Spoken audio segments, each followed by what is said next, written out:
Welcome to Kenton's videos. Enjoy the video. You begin by validating access and essentials.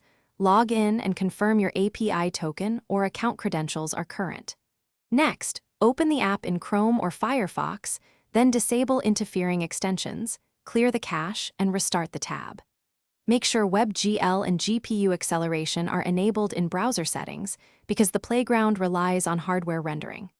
Once done, verify site cookies and permissions. These simple steps remove many startup failures and let you move immediately to deeper troubleshooting. You now dive into diagnostics.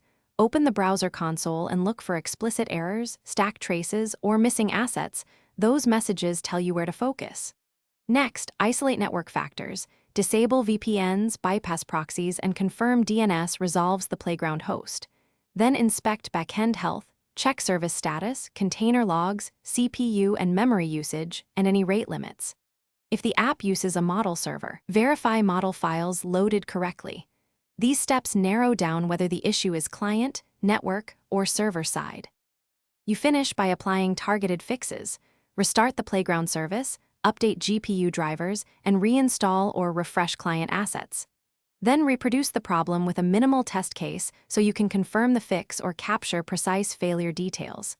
If nothing changes, roll back recent config or dependency updates and collect console, network, and server logs.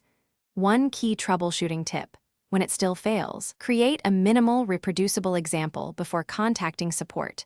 This saves time and often reveals the root cause. Thanks for watching. Consider subscribing if we helped you.